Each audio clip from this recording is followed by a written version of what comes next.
মুর্শিদাবাদ জেলা পরিষদ থেকে ইস্তফাপত্র দেওয়ার কারণটা কি?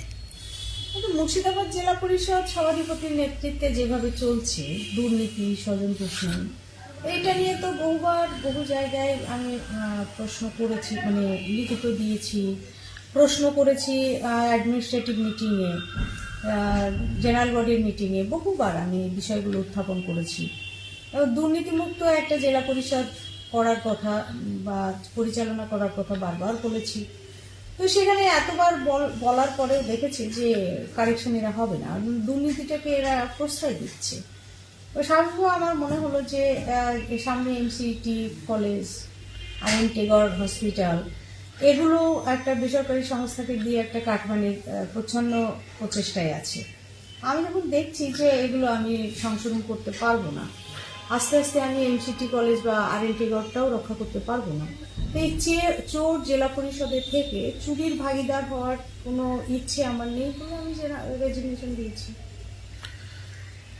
সেক্ষেত্রে আগামী দিন আপনার রাজনৈতিক ভবিষ্যৎ পরিকল্পনা কি রয়েছে? এখনো ভাবিনি কিছু। অ্যাকচুয়ালি রাজনীতি করবো নাকি নন পলিটিক্যাল কোনো অর্গানাইজেশনের সঙ্গে যুক্ত হব সেটা এখনো ডিসিশন নিইনি।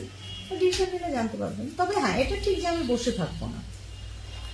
তবে আপনার নিন্দুকেরা তো বলছেন যে ঘরের মেয়ে ঘরে ফিরতে পারেন আবার, ফলে সেক্ষেত্রে কি কংগ্রেসে?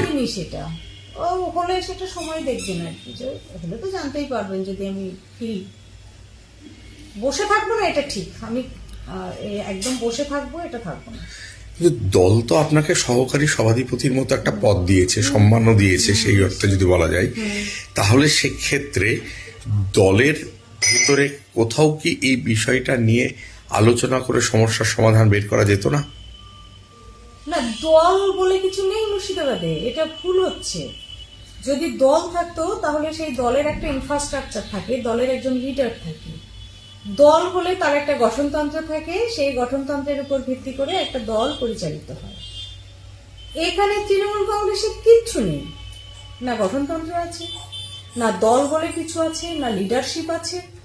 এখানে যারা আছে সব নিজের ব্যবসাটুকু হলেই যথেষ্ট, দেখা দরকার নেই বাকিটা। কেন বহরমপুর এবং জঙ্গিপুর দুটো সাংগঠনিক জেলা তৈরি করা হয়েছে, সেখানে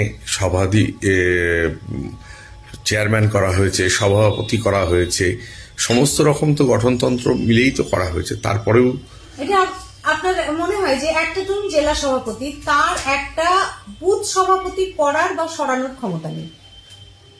একটা জেলা সভাপতি সে জানে না তাহলে যে এই জেলা পরিষদে কি চলছে দিনের পর দিন? এতবার আমি সরব হয়েছি, এত খবরের কাগজে বেরিয়েছে, এতবার চুরি প্রমাণ করিয়ে তার টাকা পেনাল্টি করিয়েছি। দল জানে না এগুলো? যদি দল না জেনে থাকে তাহলে দলের নেতা কিসে? না তাদের ভাগটুকু তারা পেয়ে গেলে ব্যাস ঠিক আছে। এখন পর্যন্ত রেজিগনেশন দেওয়ার পরে দলের তরফে কেউ আপনার সঙ্গে যোগাযোগ করেছে? দলের খুব নেতা বলতে আপনারা যাদের বোঝান তারা কেউ আমায় করতে পারেনি, কারণ তাদের সে মুখ নেই আমাকে ফোন করার। যারা নিচুতলার তৃণমূল কর্মী তারা অনেকেই ফোন করেছেন, যারা ছোট নেতা তারা ফোন করেছেন, তবে এটা বলেছেন যে দিদি আমরা পারছি না, আপনি পারলেন, আপনাকে স্যালুট করছি। কিন্তু যাদের কাছ থেকে আপনি ভোট নিয়েছিলেন, নিয়ে 5 বছর তাদের উন্নয়নের পাশে থাকবেন বলে কথা দিয়েছিলেন, তো এই 2.5 বছরের মাথায় যে আপনি ছেড়ে চলে গেলেন, কোথাও না এটা দাঁড়াবে না যে সেই ভোটারদের সঙ্গে আপনি কোথাও?